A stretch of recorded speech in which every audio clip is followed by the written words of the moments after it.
বাংলাদেশ সীমান্ত লাগোয়া ভারতের গ্রাম বেরুবাড়ি, জলপাইগুড়ি। তো বেরুবাড়ির মানুষ হঠাৎ করে খুব ঘাবড়ে গিয়েছেন। দেখছেন একদম সীমান্ত পারে অনেক বস্তা পড়ে রয়েছে, আর সেই বস্তাগুলোর ভিতরে রং বেরঙের জুতো, নতুন জুতো, অনেক জুতো, অনেক। এর মধ্যে অন্য কোনো চক্রান্ত নেই তো, অন্য কোনো ছক নেই তো? ওই জুতো, সেই জুতো যদি কেউ হাত দেয়, জুতো বৃষ্টি মোখানো নেই তো? বুঝে উঠতে পারছেন না তারা। বস্তায় বস্তায় রাস্তার সাইডে জুতা ফেলানো আছে, নতুন জুতা। সেই জুতাগুলো কে ফেললো, কারা ফেললো, কোথা থেকে আসলো, এটা কেউ জানি না। তবে জানি না এটা কি উপায়ে ফেলছে। এখন এই জুতাগুলো যদি কেউ পরে আবার অসুস্থ হয়ে যায় নাকি জানি না। গ্রাম পঞ্চায়েত হচ্ছে একদম বাংলাদেশ সীমান্ত লাগোয়া অঞ্চল। কেউ রাতের অন্ধকারে বাংলাদেশ থেকে এনে ফেলে দিতে পারে। শান্তনু রয়েছে সরাসরি আমার সঙ্গে। শান্তনু, এই ছবি দেখতে দেখতে একটা সম্ভাবনার কথা মাথায় এলো আমার। এটা কি চিহ্নিত পাচারকারীদের যে রুট, সেই রুটের মধ্যে পড়ে? মানে এমনও তো হতে পারে যে বিএসএফ এর তারাকে কেউ হয়তো ওপাশ থেকে এপাশে জুতো পাচার করছিল, রাশি রাশি জুতো পাচার করছিল, সেই বস্তাগুলো ফেলে রেখে চলে গেছে। দেখো, সীমান্ত দিয়ে কিন্তু পাচার হয়, তবে এই সীমান্তে বড়সড় কোনো রকম পাচারের ঘটনা কিন্তু সাম্প্রতিক সময় কোনো নজির নেই। কারণ গোটা এলাকাটা কিন্তু কাঁটাতার দিয়ে ঘেরা রয়েছে, কারণ এটি বেরুবাড়ি এলাকা। এই এলাকা দিয়ে সীমান্তে পাচারের সম্প্রতি কোনো নজির নেই। সেই কারণে কিন্তু গোটা ঘটনা একটা রহস্য তৈরি হয়েছে। মনে করা হচ্ছে যদি কেউ চুরি করে নিয়ে এই জুতোগুলো নিয়ে যায় এই গ্রামকে, কিন্তু এই গ্রামকে কেন এনে তারা গ্রামের মধ্যে ছড়িয়ে ছিটিয়ে রাখবে, সেই নিয়ে কিন্তু প্রশ্ন উঠেছে। কারণ উদ্দেশ্য নিয়েও প্রশ্ন রয়েছে একাধিক। কারণ গ্রামের বিভিন্ন এলাকায় কিন্তু বস্তায় বস্তায় ফেলে রাখা হয়েছে জুতো, সবকটি নতুন জুতো।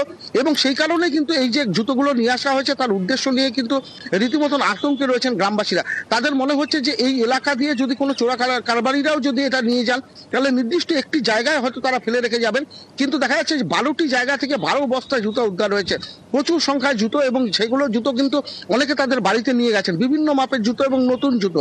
সেইগুলো কে এখানে বিভিন্ন এলাকায়, মানে গ্রামে, সীমান্ত গ্রামের কখনো চা বাগান দেখা যাচ্ছে, কখনো দেখা যাচ্ছে যে চাষের ক্ষেত, সেই সব এলাকায় কিন্তু এই জুতোগুলোকে ফেলে রাখা হয়েছে।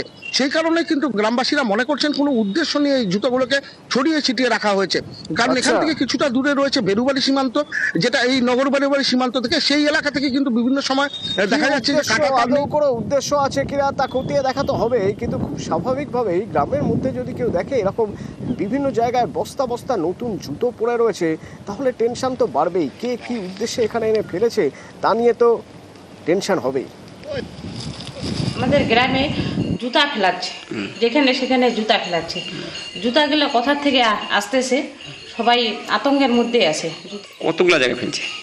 অনেক জায়গায় নতুন জুতা। হ্যাঁ, নতুন পুরানা। এখানে তো বাংলাদেশ সীমানায় আছে, সবাই তো বাচ্চা কাচ্চা আছে, সবাই যে বাচ্চা কাচ্চা আতঙ্কের মধ্যে আছে। ধূপগুড়িতে অঙ্গনদাতা কর্মী, মাফ করবেন, জমিদাতা অঙ্গনওয়াড়ির জন্য জমি দিয়েছেন, কিন্তু তারপরে দেখা যাচ্ছে যিনি জমি দিয়েছেন তিনি তার পরিবার নিয়ে ওই অঙ্গনওয়াড়িতেই থেকে গেছেন। কি করে হয় এটা? ওখানে তো থাকা যায় না। তারও কি তার থাকার অন্য কোনো জায়গা নেই? আচ্ছা, থাকার জায়গা নেই, তাহলে উনি জমিটা দিলেন কেন? বিস্তারিত বলতে পারবে রকি আমার সঙ্গে রয়েছে সরাসরি। রকি, অতনু, দেখো, অঙ্গনওয়াড়ি কেন্দ্রের ঘর দখল করে সংসার পাতার অভিযোগ জমিদাতার বিরুদ্ধে। ঘটনাটি ঘটেছে ধূপগুড়ি মহকুমার অন্তর্গত মাগুরমারি 1 নং গ্রাম পঞ্চায়েতের নিরঞ্জন পাট এলাকার 805 নম্বর অঙ্গনওয়াড়ি কেন্দ্রে। বিপাকে পড়েছে সেই অঙ্গনওয়াড়ি কেন্দ্রের কর্মী থেকে শুরু করে সেই এখান থেকে নেওয়া পরিষেবা নেওয়া অন্যান্য মা এবং শিশুরা। অভিযোগ রয়েছে যে এই যে পরিমল রায়, তিনি দীর্ঘদিন আগে সেখানে অঙ্গনওয়াড়ি সেন্টার করার জন্য সরকারিভাবে কিন্তু লিখিতভাবে সেখানে জমি দান করেন এবং সেই জমি উপরে গড়ে ওঠে অঙ্গনওয়াড়ি কেন্দ্র। বেশ কিছুদিন ধরেই সেই পরিমল রায় হুমকি দিচ্ছিলেন কর্মীদেরকে যে সেই ঘর দখল করে তিনি থাকবেন, এবং অবশেষে কিন্তু তিনি ঘর দখল করেন এবং রীতিমতো সংসার পেতে বসে। অভিযোগ রয়েছে যে জমির মালিক যিনি রয়েছেন তিনি অভিযোগ করছেন যে ঠিকাদারের সংস্থা সেখানে কাজ করেছিলেন, ঠিকাদার নাকি তাকে ঘর তৈরি করে দেওয়ার প্রতিশ্রুতি দিয়েছিল। তাই তার প্রতিশ্রুতি পূরণ না হয় কিন্তু তিনি ঘর দখল করেছেন অঙ্গনওয়াড়ির। আর এই ঘটনার পর কিন্তু এলাকার মানুষ সরব হয়েছে এবং অভিযোগ জানিয়েছে এলাকার যে প্রধান পঞ্চায়েত তাদেরকে, এবং ঘটনার পর কিন্তু এলাকায় পুলিশ এসেছে। গোটা ঘটনায় শোরগোল পড়ে গিয়েছে এলাকায়। ধন্যবাদ।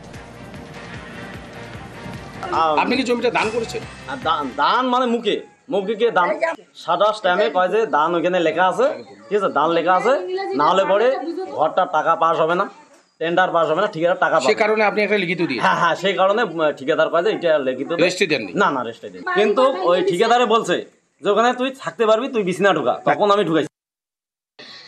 ঘর দুয়ার ভেঙে ওদের জায়গা দিছি, হ্যাঁ, তো জমিটা তো স্টাডি করি নেই, জায়গা দিছে থাকির জন্য, তো ওরা আমাদের বিছনা পাটি কিছুই ঢুকাইতে দেয় না। বুড়ো তো কইছে যে আমার 4 লাখ টাকা দিবে, দিয়ে আমার উপর তো আটে দিবে, হ্যাঁ, তো বুড়ো তো সেদিন কান্দি করে কইয়া গেল যে এটা তো থাকির জায়গাটা তোমার, কারণ মুই টাকাটা পাম না।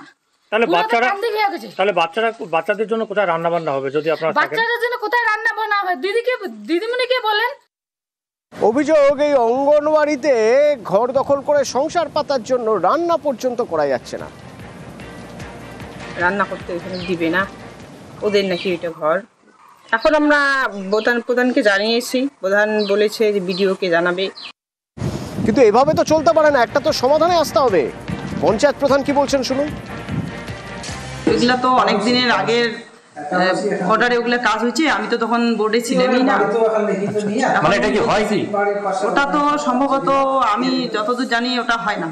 অনেকবার বলা হয়েছে, উনি আমাদের কথা শোনেন নাই, এমনকি উনি ওখানে নিজের থাকার জায়গা করে নিয়েছে। আমরা ঊর্ধ্বতন কর্তৃপক্ষকেও জানিয়েছি এই বিষয়টি, এমনকি সিডিপিও জানে বিষয়টা। আবহাওয়ার খবরে নজর রাখতে হবে। দহন জ্বালা চলছে বাঁকুড়া, পুরুলিয়ায় কি অবস্থা সেখানকার। পুরুলিয়া থেকে আমার সঙ্গে ইন্দ্রজিৎ রয়েছেন এবং বাঁকুড়া থেকে দেবব্রত রয়েছেন। প্রথমে একবার ইন্দ্রজিতের থেকে জানতে চাইবো, ইন্দ্রজিৎ, কি অবস্থা পুরুলিয়ার? দেখো অতনু, দহন জ্বালার ছবিটা একেবারেই বদলায়নি। মাঝে কয়েকটা কালবৈশাখী হলেও তাপমাত্রা প্রায় একই রকম রয়ে গেছে। একেবারে সকালের দিকে কাজকর্ম সেরে বাড়িতে চলে যাচ্ছে সাধারণ মানুষ যারা। একেবারে দেখছো তুমি 1টা বাজতে চললো, ইতিমধ্যেই রাস্তাঘাট কার্যত ফাঁকা হয়ে গেছে। এবং যেভাবে তাপমাত্রা দিনে দিনে বৃদ্ধি পাচ্ছে, তাতে রাস্তায় বেরোলে মানুষ অসুস্থ হয়ে পড়ছে। যেমনটা তোমাকে বললাম, সকাল সকাল কাজকর্ম সেরে নিচ্ছে এবং একটু বেলা বাড়লেই রাস্তাঘাট কার্যত ফাঁকা। অন্যদিকে পুরুলিয়া এই জেলাতে যেটা সবথেকে বড় সমস্যা, একে তীব্র গরম, অন্যদিকে পানীয় জলের সংকট। ফলে উভয় মিলে একেবারেই নাস্তানাবুদ মানুষ এবং কবে কালবৈশাখী হবে, কবে বৃষ্টি হবে, সেই অপেক্ষায় রয়েছে জেলার মানুষ। আর এবার বাঁকুড়ার ছবিটা একবার দেখে নেওয়া যাক। খুব একটা পরিবর্তন বোধহয় বাঁকুড়াতেও হয়নি, দেবব্রত। একেবারে খুব একটা পরিবর্তন হয়নি, তবে বৃহস্পতিবার কালবৈশাখীর একটু বৃষ্টিতে 2 ডিগ্রি সেলসিয়াস তাপমাত্রা কমলেও কিন্তু চড়া রোদ, ভ্যাপসা গরম রয়েই গেছে। আজ একেবারে বেলা বাড়ার সাথে সাথে চড়া রোদ, বাতাসে লু বইছে এক প্রকার, রাস্তাঘাট শুনশান হয়ে পড়ছে। গত কয়েকদিন 40 ডিগ্রি সেলসিয়াসের ঘরে তাপমাত্রা ছিল, গত 24 ঘন্টায় সেই তাপমাত্রা 36 থেকে 37 ডিগ্রি সেলসিয়াস হলেও আজ যেমনটা অনুমান করা হচ্ছে জেলার সর্বোচ্চ তাপমাত্রা 40 ডিগ্রি সেলসিয়াসের ঘরে পৌঁছাতে পারে। অর্থাৎ ততনু বুঝতেই পারছো, একদিকে যেমন চড়া রোদ, নাজেহাল পরিস্থিতি, অন্যদিকে এই তীব্র রোদের জন্য পুকুর ঘাট শুকিয়েছে, মাটি ফেটে চৌচির, রীতিমতো নাজেহাল পরিস্থিতি। এই তীব্র গরমের হাত থেকে বাঁচতে কখনো পানীয় জল, কখনো গাছের ছাওয়াই সাধারণ মানুষ অপেক্ষা করছে। এই মুহূর্তে আমি রয়েছি আরামবাগ বাঁকুড়া রাজ্য সড়ক 2 নম্বর রাজ্য সড়কে। সেই রাস্তাও রীতিমতো শুনশান পরিস্থিতি।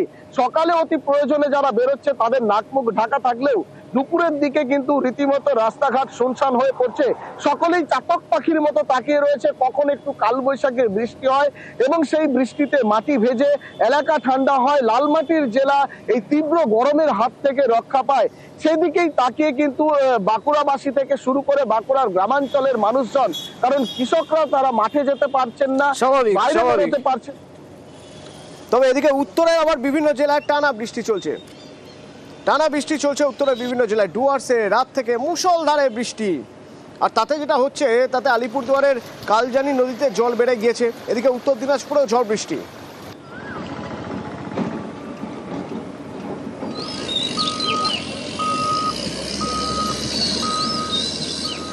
আলিপুরদুয়ার ফালাকাটা জাতীয় সড়কের বেহাল দশা, নাগারে বৃষ্টি, জল কাদা এক শেষ। এদিকে ইসলামপুরে ভুট্টা চাষিরা পড়েছেন সমস্যায়। এইভাবে যদি দফায় দফায় বৃষ্টি হয় তাহলে তো ক্ষতি হবে চাষের।